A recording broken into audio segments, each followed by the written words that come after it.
Hey guys, Duke here, and today I wanted to talk about something that got brought up multiple times in the comments of my How to Reach Max Light Fast video. This video is going to talk about how to get above max light using the artifact. As noted in my previous leveling video, which I will pop up on screen and also put in the description below if you'd like to learn more, 1060 is the maximum level that you can get your gear score to in Season of Arrivals. However, using the artifact, you can actually get much higher, and to do some content in the game, you actually need to be much higher. Enter the artifact. This season's artifact is called the Seed of Silver Wings, and is acquired from doing the opening mission in Season of Arrivals. The artifact itself has multiple uses, and I'm going to split the discussion into two parts: mods and leveling. First, the artifact has 25 possible mods that are unlockable by gaining XP from any source, be it enemy kills, activity completions, bounties, and more. By gaining more XP, and therefore more unlocks into the artifact, you can eventually pick up to 12 mods that you would like to unlock at one given time. If you decide later on that you would like one of the mods other than the 12 you are able to unlock, you are also able to reset the artifact using Glimmer, and choose a new 12 unlocks, but you will lose the original unlocks you had. In other words, you can only have a maximum of 12 of these mods unlocked at a time. Also, whenever you do reset the artifact, the Glimmer costs associated with doing so will increase. The first column of mods are the most important column for any champion-specific content, namely the Ordeal Nightfalls. This column contains some of the only ways for you to be able to deal with Barrier, Overload, and Unstoppable champions other than a few specific exotics. The Anti-Barrier Rounds mod can be applied to an auto rifle or submachine gun, and allows you to break the shield of barrier champions. Also, this mod allows you to shoot through many other shields, such as Hydra shields, Hobgoblin crouch immunity, and even the shield of the Boss and Eater of Worlds. But its main use is certainly for barrier champions and high-level Nightfalls. There are two choices for dealing with Overload champions: Overload Rounds and Overload Arrowheads, with the rounds being usable on sidearms and hand cannons, and the Arrowheads mod being usable on bows. Especially in Master and Grandmaster level content, where enemies are extremely threatening, the Arrowheads can be nice as bows give you a significant range advantage compared to hand cannons or sidearms. Lastly, there are two Unstoppable mods, one for hand cannons, and Unstoppable Burst for pulse rifles. The second column of mods give enhanced versions of mods for a very low 1 energy cost. The list of mods here are Enhanced Pulse Rifle Loader, which greatly increases pulse rifle reload speed, Enhanced Unflinching Rifle Aim, which greatly reduces flinching while using any rifle-type weapon, Enhanced Scatter Projectile Targeting, which greatly improves target acquisition, accuracy, and ADS speed for auto rifles, machine guns, SMGs, pulse rifles, sidearms, and fusion rifles. Enhanced Sword Scavenger, which gives you more sword ammo when you pick up heavy ammo. And lastly, Enhanced Bow Loader, which greatly increases the knocking speed of arrows. The third column of mods are for farming Glimmer. I honestly thought these were pretty useless before, but after testing a bit, I think they certainly have some room for use when farming. Prize Shooting and Automatic Prize allow you to get 5 extra Glimmer per kill with hand cannons and sidearms, as well as auto rifles and SMGs respectively. These are pretty meh, but I suppose could add up. Flourishing Blade was hard to tell what was giving more Glimmer due to the mod, and what was just an enemy dropping extra Glimmer, but it seemed to have the chance to drop 20 plus extra Glimmer with a pretty high rate on sword kill. Again, kinda meh, but with the abundance of sword use, could be interesting.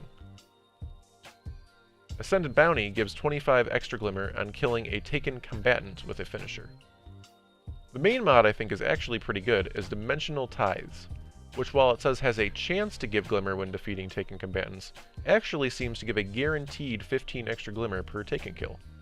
This mod could come in handy especially next week with Lake of Shadows being the Ordeal Nightfall, and a lot of people are going to be farming it due to the double Ordeal rewards anyway.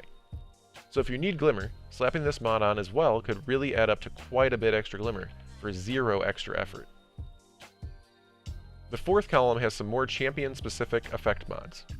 First we have Counter Charge, which allows you to become charged with light when anyone on your team counters one of the champion effects. If using other mods that interact with the Charge with Light mechanic, this could be very useful. Next we have Unstoppable Pulse Rifle. This is different from Unstoppable Burst because it is actually an armor mod. This means that you can have a different mod on your pulse rifle or more importantly, actually use an exotic pulse rifle as your unstoppable pulse rifle of choice. Third is Overload Grenades, which allows Void Grenades to counter Overload champions. If running a Void class in an activity with Overload champions, this is an easy mod to include. Fourth is Breach Resonator, which gives melee and grenade energy when killing an enemy with an anti-barrier weapon or using anti-barrier to shut down a barrier champion. Lastly, we have Inferno Whip, which allows solar melees to counter unstoppable champions. While I've never actually used this, I suppose it could be used with Throwing Knife, Tiny Titan Hammer, or Celestial Fire, but none of these subclasses are currently very meta for the type of content where you would want to use this mod.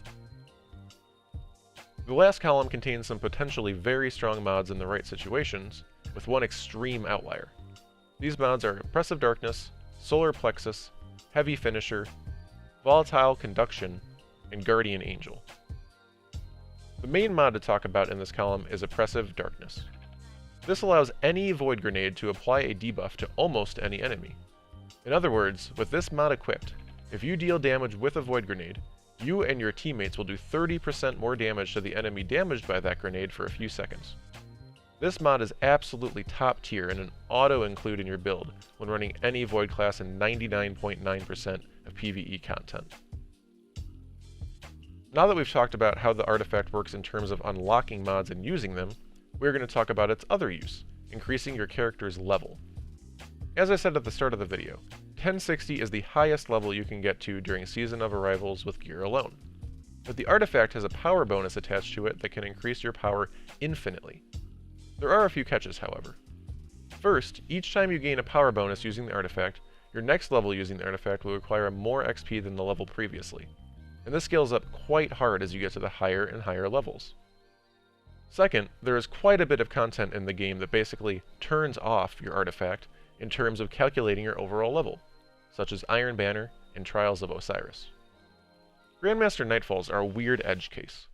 In order to do Grandmaster Nightfalls, you must be 1075 power level to even enter.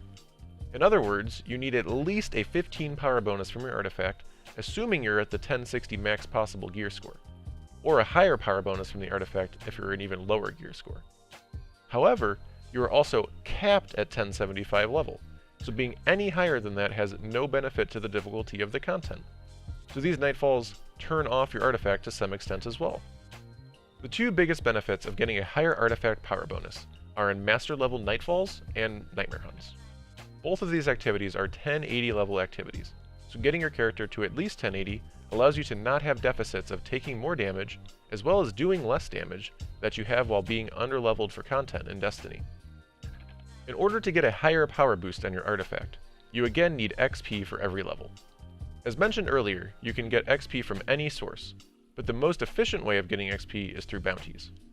If you are fully focused on nothing but maximum XP gains, you can stack Gunsmith and Moon bounties and just go to town on Lost Sectors. But personally, I enjoy just playing the different parts of the game, such as Strikes, Gambit, and Crucible, and just making sure to grab all the bounties I can before doing so. That way, I can still get some good XP from the daily, weekly, and repeatable bounties, as well as completion XP for those activities, but it also doesn't feel quite as monotonous. Also, if you are still on your way to 1060 gear score, these activities have both powerful and pinnacle rewards attached to them, so it can be an efficient way of getting both gear level as well as XP for your artifact level. Finally, don't forget that you get a bonus at reset every week, where your first 5 Season Pass levels give you double XP, so be sure to make use of that as well. I hope that this information about extended leveling and the artifact was helpful. Be sure to like and subscribe if you enjoyed, as well as leave a comment if you have any feedback or questions. As always, thank you for watching.